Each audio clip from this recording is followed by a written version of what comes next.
Bonjour, c'est Amélie, créatrice de commentaires-composés.fr. Aujourd'hui, je vais vous expliquer comment rédiger l'introduction de votre commentaire composé en 3 étapes.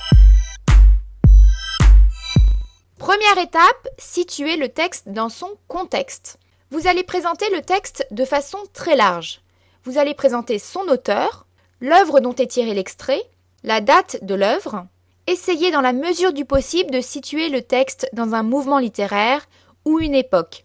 Par exemple, pour un poème de Baudelaire, il vous faut indiquer que l'auteur appartient au mouvement symboliste. Si vous ne connaissez rien sur le contexte du texte, utilisez simplement tous les éléments qui vous sont donnés autour du texte et qui sont généralement en italique pour construire cette partie de votre introduction. Deuxième étape, présentez les caractéristiques du texte. Introduisez les spécificités du texte. Quel est le thème du texte? Le texte parle-t-il d'amour, de guerre, dénonce-t-il la torture, décrit-il un vieil homme? Quel est le genre du texte? Est-ce un texte de théâtre, de poésie, de roman?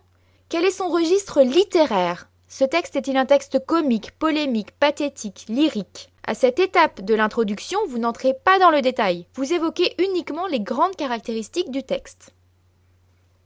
Troisième étape, c'est celle de l'annonce de votre problématique et de votre plan.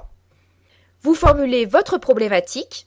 Celle-ci peut être rédigée sous forme interrogative ou non. C'est vous qui choisissez. Puis, vous introduisez votre plan, 2 ou 3 parties maximum. Surtout, ne donnez jamais vos sous-parties A et B à cette étape de l'introduction.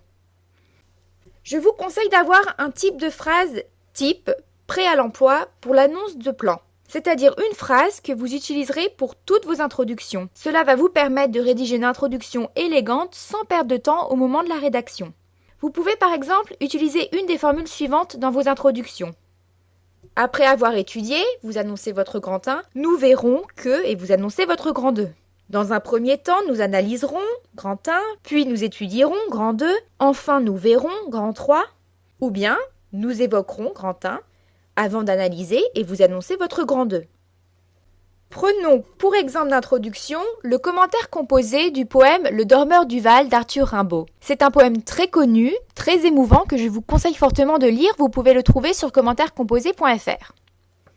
Première étape, introduction du contexte. Le Dormeur du Val est un poème de Rimbaud issu d'un recueil intitulé Poésie, écrit en 1870. Il fut composé lors d'une fugue d'Arthur Rimbaud, âgé de 16 ans à l'époque, dans un contexte difficile, celui de la guerre franco-prussienne. Vous voyez là que je n'introduis que le nom de l'auteur, l'œuvre, la date et en l'occurrence le contexte historique, c'est-à-dire la guerre franco-prussienne, car c'est ce contexte historique qui a ici de l'importance au regard du poème puisque le poème parle de la guerre. Deuxième étape, introduction des spécificités du texte. Ce sonnet fait découvrir au lecteur le spectacle de la mort d'un jeune soldat et vise à nous faire partager l'indignation et la colère du jeune poète. J'ai simplement évoqué ici le thème du texte et l'intérêt qu'il cherche à susciter chez le lecteur. Je n'entre donc pas dans les détails. Troisième étape, introduction de la problématique et du plan. Rimbaud adopte une stratégie particulière de dénonciation dans la mesure où son sonnet se distingue par ses descriptions féeriques, c'est ma problématique. Ainsi, dans un premier temps, nous étudierons l'évocation par Rimbaud d'un monde enchanteur et dans un deuxième temps, la dénonciation par contraste de la cruauté de la guerre. J'ai donc annoncé ma problématique et mon plan. N'oubliez pas que votre introduction se rédige dans votre commentaire composé en un seul paragraphe. Ne sautez donc pas de ligne sur votre copie entre ces étapes.